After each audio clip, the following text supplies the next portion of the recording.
नमस्कार, मैं इंद्र दमन तिवारी और स्वागत है आप सभी का अधिवक्ता महोदय में। हम लोग अभी बात कर रहे हैं लखनऊ विश्वविद्यालय एलएलबी त्रिवर्षीय पाठ्यक्रम के प्रवेश परीक्षा में पूछे जाने सवालों की। और अपनी पिछली वीडियो में हमने बात की हिस्ट्री की, एंशिएंट हिस्ट्री, मेडिवल हिस्ट्री और मॉडर्न हिस्ट्री के उन सवालों की जो कि पिछले वर्षों में पूछे गए थे। और अभी की इस वीडियो में हम बात करने वाले हैं इंडियन पॉलिटी की, भारत की राज्य व्यवस्था के विषय में। उन सारे सवालों का एक बार उस पर चर्चा करेंगे जो कि सवाल पिछले वर्षों में पूछे गए थे। और कई सारे ऐसे सवाल हैं जिनको उम्मीद है कि इस बार वो आ सकते हैं। तो कुछ सवाल है मेरे पास। जैसे सवाल आया था कि which act of British parliament abolished the east India company monopoly over trade in India. कौन सा ऐसा चार्टर था या कानून था जिसने भारत में ईस्ट इंडिया कंपनी के व्यापार पर एकाधिकार को खत्म कर दिया था। तो सही जवाब था चार्टर एक्ट ऑफ 1813, 1813 का चार्टर एक्ट। सवाल था कि which act provided for the establishment of supreme court at Calcutta. Supreme court की स्थापना जो कलकत्ता में हुई, कलकत्ता में, वो किस एक्ट के अंतर्गत हुई थी। तो रेगुलेटिंग एक्ट 1773 सही जवाब था। सवाल था कि what is Gandhi's definition of Ramraj. Gandhi की जो डेफिनेशन थी रामराज की वो क्या थी। तो जो सही जवाब था वो था sovereignty of the people based on pure moral authority, ये सही जवाब था। सवाल आया था कि which of the following official document is related with India, white paper, green pepper, yellow book and blue book. तो जो इसका सही जवाब था वो था व्हाइट पेपर। सवाल आया था कि the act of 1909 was associated with what. तो जो सही जवाब था वो था इंट्रोडक्शन ऑफ सेपरेट इलेक्टोरेट। सवाल था which act introduce the principle of constitutional autocracy, और सही जवाब था the government of India act 1935। सवाल था the chairman of drafting committee of Indian constituent assembly was doctor B R Ambedkar. सही जवाब था डॉक्टर बी आर अम्बेडकर। सवाल था कि in the federation established under the act of 1935 residuary powers were given to whom। Residuary जो powers थी, अवशिष्ट विधायी शक्तियां थी, किसको मिली हुई थी। तो जो सही जवाब था वो था गवर्नर जनरल।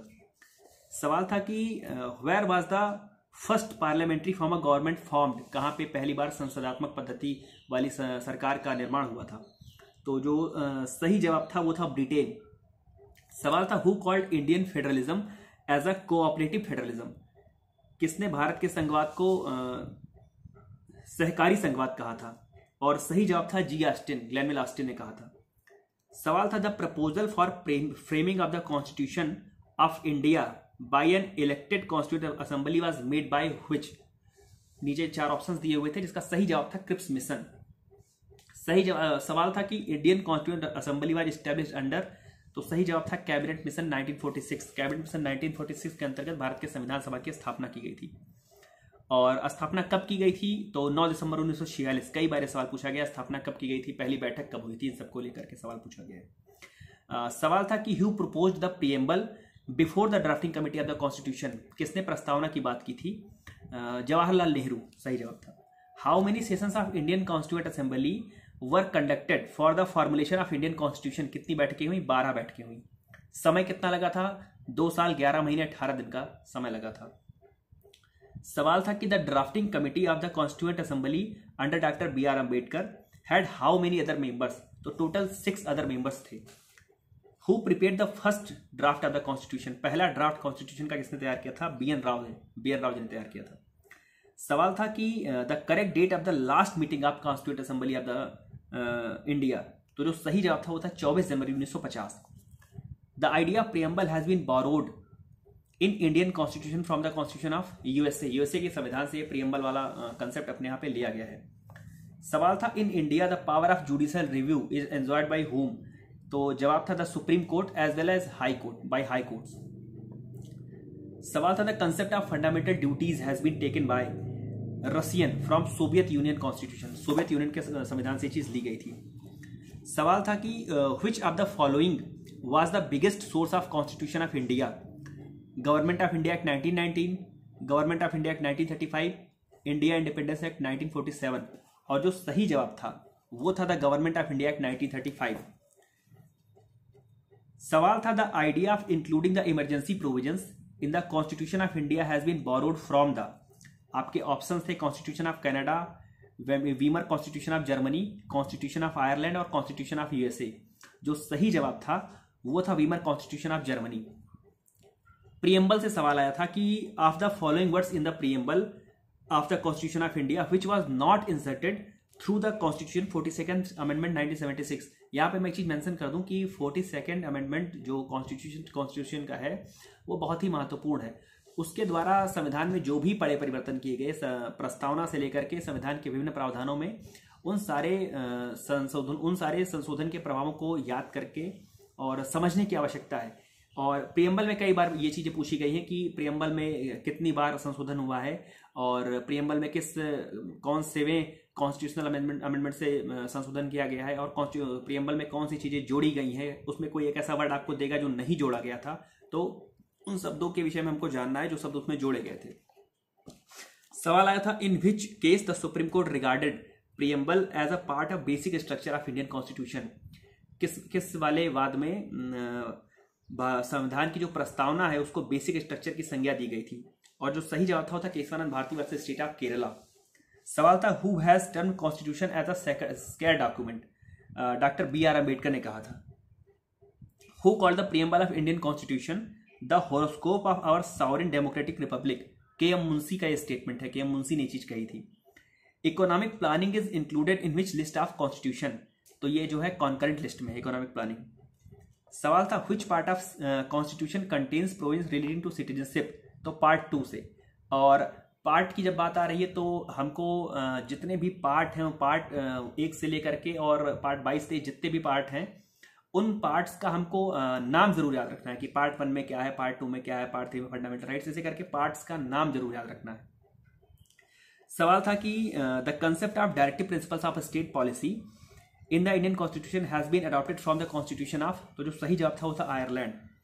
और फंडामेंटल ड्यूटीज जो है वो हम लोग पहले बात कर चुके हैं, रसिया से ली गई थी।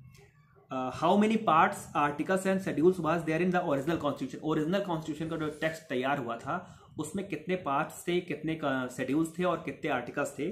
तो 22 पार्ट्स थे, टोटल 22 पार्ट्स थे और 395 आर्टिकल्स थे और 8 अनुसूचियां थी, शेड्यूल जिसको बोलते हैं। एक रिपोर्ट थी in which report of the second administrative reforms commission barriers of good governance in India have been identified. तो जो जवाब था वो था citizen centric administration the heart of governance. ये रिपोर्ट का नाम है जिसमें चीज कही गई थी। What is the main source of political power in India. Political power in India का मेन सोर्स, मुख्य स्रोत क्या है? The people. India is a republic which implies that. India एक रिपब्लिक है, कैसे पता चलता है? इससे क्या पता चलता है कि the head of the state is elected. National animal, national bird, national flower को लेकर भी एक आध बार सवाल आए हैं, तो ये भी पढ़ के आना है। और सवाल है कि who said that India is a quasi federal state. Quasi federal state है इंडिया, ऐसा किसने बोला था? KC वेरे ने बोला था। सवाल था in which year did the states of Jharkhand, Chhattisgarh and Uttarakhand come into existence. तो जो सही जवाब था वो था 2000 में ये तीनों राज्य अस्तित्व में आए थे। उल्फा एक संगठन है, उल्फा कहाँ से ताल्लुक रखता है? सवाल था असम से ताल्लुक रखता है। सवाल है कि the citizenship provided by the constitution of India, उसका तरीका क्या है? सिंगल सिटीजनशिप है। आपके पास ऑप्शन होंगे single, dual, partly single, partly dual, तो आपको सिंगल पे टिक करना है, केवल सिंगल है हमारे यहाँ। सवाल है कि in the Indian constitution the right to freedom is granted by 4 articles which are article 19 to article 22, 4 article. सवाल है कि in which article of the Indian constitution the abolition of untouchability has granted. Article 17। Article 12 से लेकर के article 35 तक जो fundamental right का पूरा एरिया है, उस पूरे पार्ट 3 या उस पूरे फंडामेंटल राइट के एरिया को बैरेक्ट को हम लोग जब कॉन्स्टिट्यूशन का बैरेक्ट देखते हैं तो उसमें आर्टिकल 12 से लेकर के आर्टिकल 35 तक एक आर्टिकल वाइज किसमें कौन सा फंडामेंटल राइट हमको मिला हुआ है उसको पढ़ के आने की जरूरत है। स्टेट के डेफिनेशन से लेकर के और जितने सारे फंडामेंटल राइट्स हैं। उसके बाद जब हम 32 पे आते हैं और 32 के साथ 226 को पढ़ने की आवश्यकता है। 5 रिटों के बारे में, वो रिट कौन इशू करता है, वो रिट किस मामले में इशू होती हैं। जैसे हैबियस कॉर्पस है तो वो किस मामले में इशू होती है, को वारंटो किस मामले में इशू होती है, सर्सियोरारी किस मामले में इशू होती है।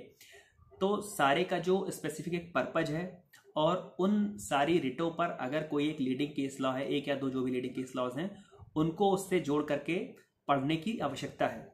तो वो रिट से भी कई बार सवाल पूछे जाते हैं कि को वारंटो किस मामले में जारी की जाती है, या प्रोहिबिशन या सर्सियोरारी में किस बात का अंतर होता है, या हैबेस कॉर्पस का मतलब क्या होता है, उस हैबेस कॉर्पस टर्म का मतलब क्या होता है, तो रिटो को भी कायदे से पढ़ के आने की जरूरत है। आगे बढ़ते हैं तो थोड़ा फंडामेंटल ड्यूटीज के जो सवाल आए हैं कि the provisions relating to fundamental duties in the constitution of India were added on the recommendation of, उस कमेटी का नाम, जिस कमेटी के रिकमेंडेशन पे फंडामेंटल ड्यूटी जोड़ी गई थी, तो स्वर्ण सिंह कमेटी। सवाल था what is the nature of directive principles non justiciable. सवाल था in which year the fundamental duties incorporated in the constitution, किस वर्ष फंडामेंटल ड्यूटीज जो है वो हमारे कॉन्स्टिट्यूशन में डाली गई थी, तो जो सही जवाब है वो 1976। सवाल है who is the head of Indian Republic, तो सबको पता है प्रेसिडेंट ऑफ इंडिया है।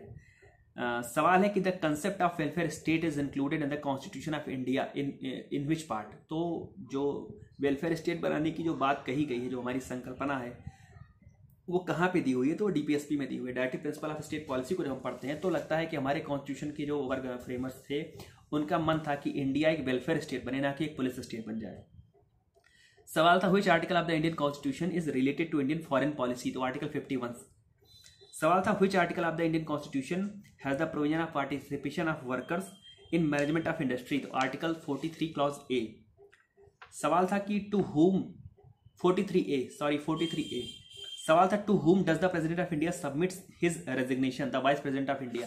जितने भी अपॉइंटमेंट्स हैं, चाहे वो कैग का अपॉइंटमेंट हो, चाहे वो सुप्रीम कोर्ट के चीफ जस्टिस का हो, या जस्टिस का हो, या किसी भी ऐसे संविधान में जो भी प्राधिकारियों का जो नियुक्ति होती है, चाहे वो लोक सेवा आयोग के चेयरमैन की नियुक्ति हो, उनकी नियुक्ति कौन करता है, वो कैसे रिजाइन करते हैं, प्रेसिडेंट का, गवर्नर का, किसी भी मिनिस्टर का एक साथ पढ़ने की जरूरत है। उन सब का मोड, उनका चुनने का तरीका क्या है, उनको कौन चुनता है, उनको शपथ कौन दिलाता है, या वो अपना रेजिग्नेशन किसको सबमिट करते हैं, या उनको ओथ कौन एडमिनिस्टर करवाता है, तो ये सारी चीज़ों को हम एक साथ पढ़ेंगे तो हमारी तैयारी बढ़िया हो जाएगी। क्योंकि कई सारे लोगों का कॉमन है, जैसे यूपीएससी के चेयरमैन का हो गया, election commissioner, chief election commissioner का हो गया, चीफ इंफॉर्मेशन कमिश्नर का हो गया, बहुत सारे ऐसे पद हैं जिनको राष्ट्रपति नियुक्त करता है। तो और वही चीज़ स्टेट में भी है, वही चीज़ स्टेट में है, वो काम राज्यपाल करता है, किसके सिफारिश पर करता है।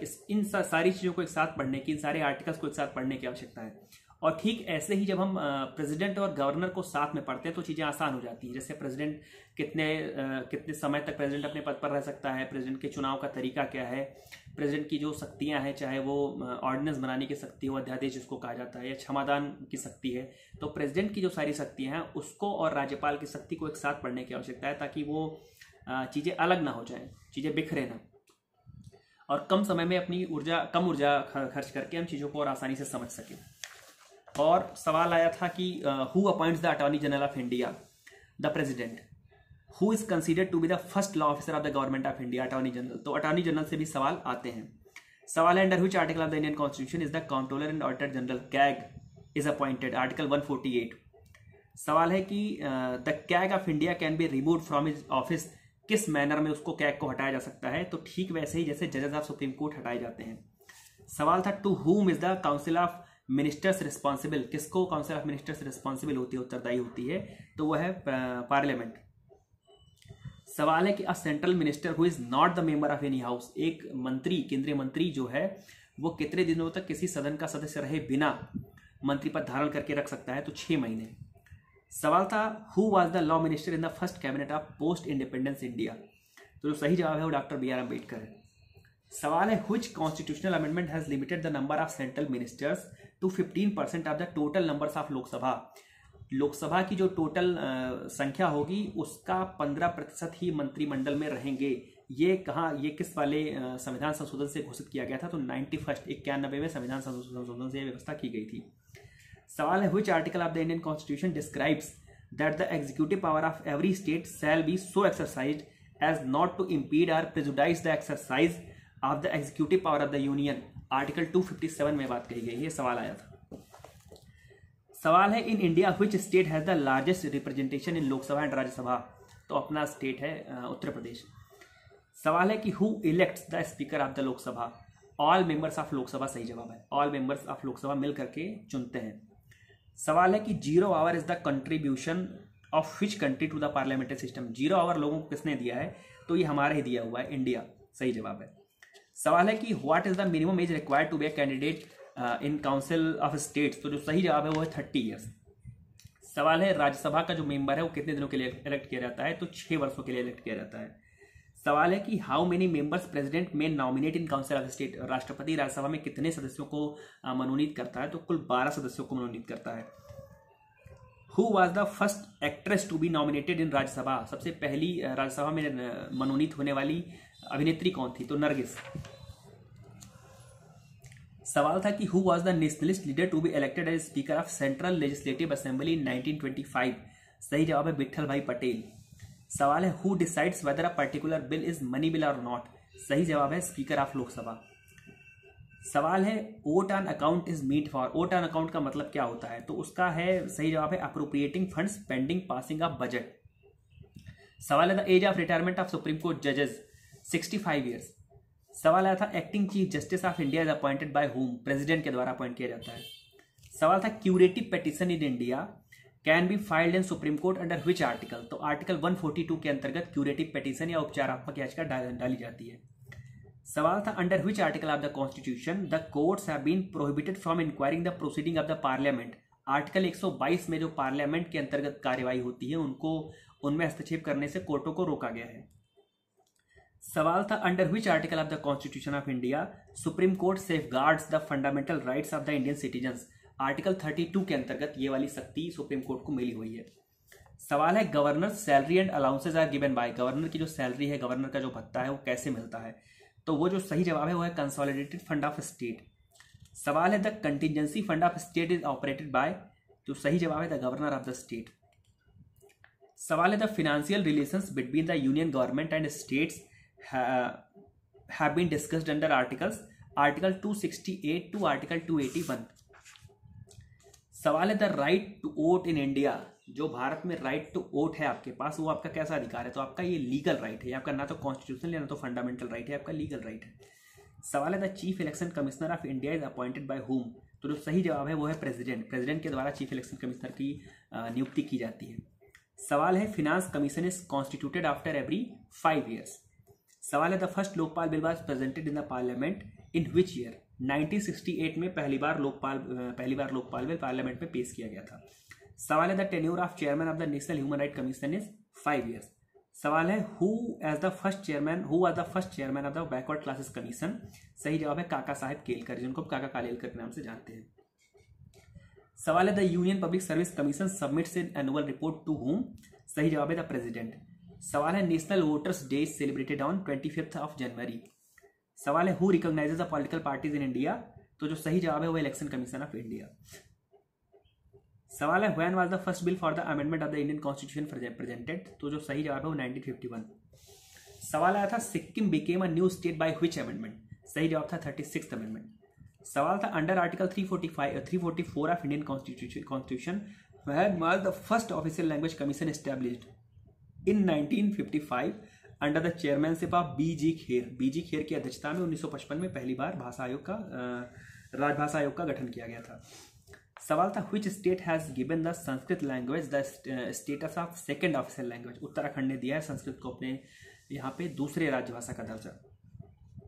सवाल है the system of Panchayati Raj is mentioned in which list, तो जो सही जवाब है वो है द स्टेट लिस्ट। सवाल था which article of the constitution guarantees the 1/3 representation of womens in panchayat, तो जो सही जवाब था वो था आर्टिकल 243 क्लॉज डी 243D। सवाल था for election of the panchayat the state election commissioner will be appointed by the, जो सही जवाब था वो था गवर्नर ऑफ द स्टेट। सवाल आया था कि which article of the Indian constitution enumerates fundamental duties of Indian citizen, तो जो फंडामेंटल ड्यूटीज का आर्टिकल है वो आर्टिकल 51 क्लॉज ए है, 51A है। सवाल आया था the proposal relating to dismissal of the vice president can be presented in, तो जो सही जवाब था वो था द राज्यसभा में ये काम शुरू किया जा सकता है। सवाल आया था the vice president is the ex officio chairman of the Rajya Sabha Lok Sabha planning commission national development council, तो जो सही जवाब था वो था राज्यसभा। सवाल था who held the office of the vice president of India for 2 consecutive terms, जो सही जवाब था वो था डॉक्टर राधाकृष्णन।